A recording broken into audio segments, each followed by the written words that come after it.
Good morning, church.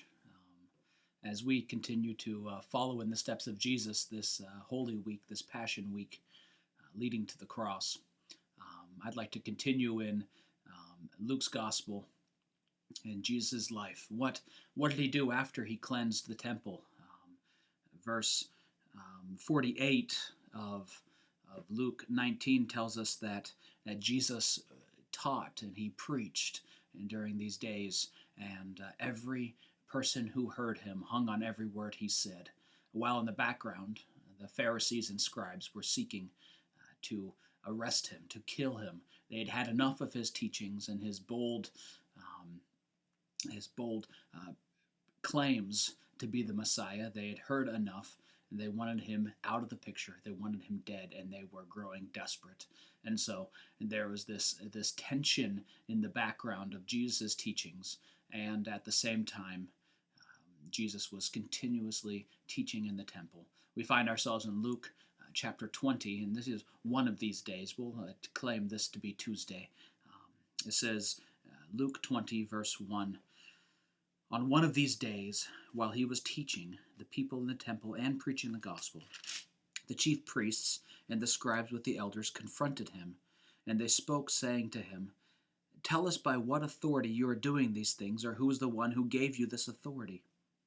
Jesus answered and said to them, "I will also ask you a question, and you tell me, was the baptism of John from heaven or from men?" They reasoned among themselves, saying, "If we say from heaven, he will say, 'Why did you not believe him?' But if we say from men, all the people will stone us to death, and they are convinced that John was a prophet." So they answered that they did not know where it came from. And Jesus said to them, "Nor will I tell you what authority I do these things." And he began to tell the people this parable. A man planted a vineyard and rented it out to vine growers and went on a journey for a long time. At the harvest time, he sent a slave to the vine growers so that they would give him some of the produce of the vineyard. But the vine growers beat him and sent him away empty-handed. And he proceeded to send another slave, and they beat him also and treated him shamefully and sent him away empty-handed. And he proceeded to send a third, and this one also they wounded and cast out. The owner of the vineyard said, "What shall I do? I will send my beloved son. Perhaps they will respect him." But when the vine growers saw him, they reasoned with one another, saying, "This is the heir. Let us kill him, so that the inheritance will be ours." So they threw him out of the vineyard and killed him. What then will the owner of the vineyard do to them? He will come and destroy these vine growers, and will give the vineyard to others. When they heard it, they said, "May it never be." But Jesus looked at them and said, "What then is this that is written? The stone which the builders rejected, this became the chief cornerstone. Everyone who falls on that stone will be broken to pieces, but on whomever it falls, it will scatter him like dust." The scribes and the chief priests tried to lay hands on him that very hour, and they feared the people, for they understood that he spoke this parable against them. So they watched him and sent spies who pretended to be righteous in order so that they might catch him in some statement, so that they could deliver him to the rule and the authority of the governor.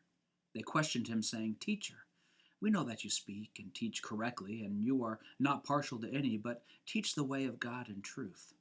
Is it lawful for us to pay taxes to Caesar or not?" But he detected their trickery and said to them, "Show me a denarius. Whose likeness and inspiration does it have?" They said, "Caesar's." And he said to them, "Then render to Caesar the things that are Caesar's, and to God the things that are God's."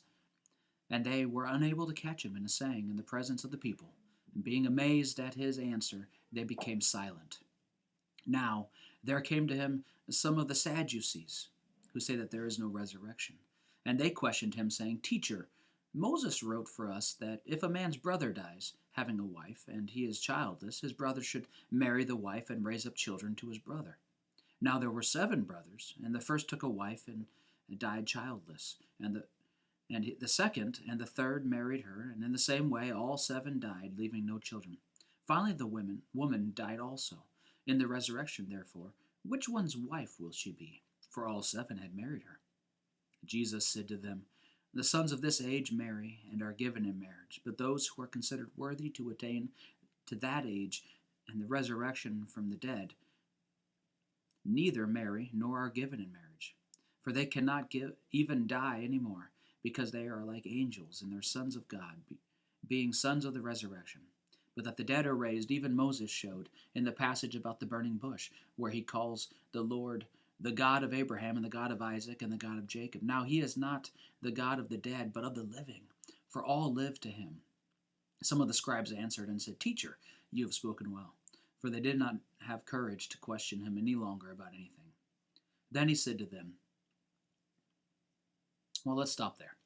We've read now 41 verses. Jesus is teaching about multiple things. A lot of these truths are very hard to hear and swallow. Jesus first speaks of the vineyard owner and the wicked vine growers who have taken over the plantation and have beaten every servant and slave that he sends, and finally kills his son. Then we hear about the Pharisees and scribes' desire to catch Jesus in a difficult word in which they can turn against him. They ask him about taxes and then about marriage and the afterlife, and Jesus handles himself very well during these times, not saying anything, so much so that the scribes and teachers of the law begin to cower away. They don't want to ask him any more questions. Jesus teaches a lot in this week. Some of these things can stand on their own, but in the end, I basically want to draw us to a reflection of questions here. First of all, the reflection is: have there been times when Jesus' truth has seemed harsh to you, or hard to understand and follow? Does that keep you from striving to be obedient to him? Does it keep you from asking more questions? See, these scribes and Pharisees, they didn't quite understand what Jesus was saying, and so they shied away from asking any more questions.